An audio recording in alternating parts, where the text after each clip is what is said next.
patronage, federal appointments. From the first day in office, I was besieged by men seeking appointments. They were disciplined office hunters who drew papers on me as highwaymen drew pistols. Many were totally unqualified for the jobs they were seeking. You know, these people would take my very brain, flesh, and blood if they could. They're wholly without mercy. There was this one man, I believe his name was Charles Couture, who kept insisting we appoint him as consul to Vienna or Paris. Although I never saw him myself, my assistant had to eventually leave orders with ushers that he be quietly kept away.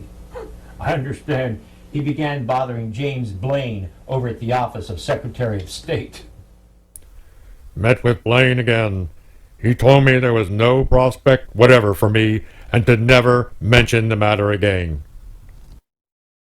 This business with the New York appointments, though, was a different matter. This was a challenge to the office of the presidency. I mean, was I the head of the executive government or just the registering clerk for the Senate? Well, James handled the situation magnificently. And finally, both New York senators, Conkling and Platt, resigned their seats on May 16th, and the president's nominations were approved. The resignation of Conkling and Platt was on my mind, and I was greatly depressed in spirit. It was then that the impression crossed my mind that if the president were out of the way, all would be well. Conkling and Platt attempted to regain their seats, but by the end of June it was apparent they would fail. I now knew that it was God's will that the president be removed, and that I was his chosen instrument for the removal. In early May, right at the height of the patronage flight, I became deathly ill with malaria. My renovation project would have to be put on hold. For many days, my temperature ranged between 102 and 104 degrees. James was constantly at my side. My anxiety for her dominates all my thoughts and makes me feel I'm fit for nothing. All my thoughts center in her, in comparison with whom all else fades into insignificance. June the 6th. Barked the gun, a 44 caliber 5-shooter. Sunday, June 12th, I went to services at the Disciples Church on Vermont Avenue to pray for Crete's recovery. June 12th.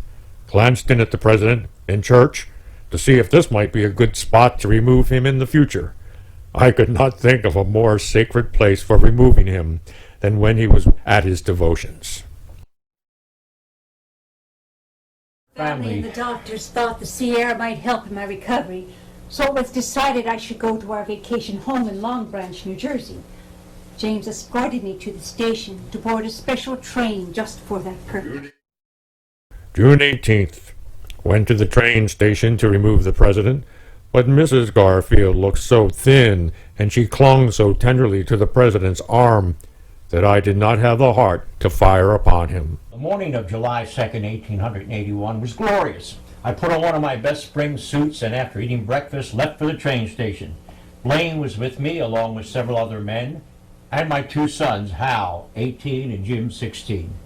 I had been president now for 4 months.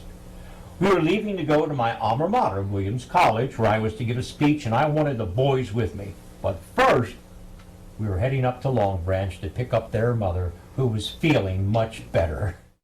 I entered the ladies' waiting room at 9:20 a.m. This is not murder, it is political necessity. Blaine and I entered the depot arm in arm. Suddenly, there were 2 shots.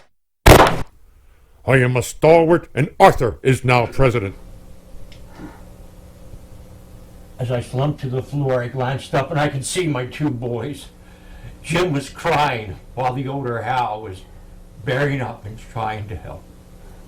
I rushed back to Washington to be with James. The doctors probed the wound with their fingers but could not find the bullet. In doing so, they enlarged the wound and in all probability infected it. My spirits would rally and then fall back again and again. Crete, when I'm going, make sure the children... No, you're not going to talk about death. You're not going to die because I am going to take care of you. All summer, I stayed at my husband's side when I was not preparing his food. I let the press know that anything printed about him had to be sent to me first. In September, it was thought that a move to the Jersey coast might help the recovery.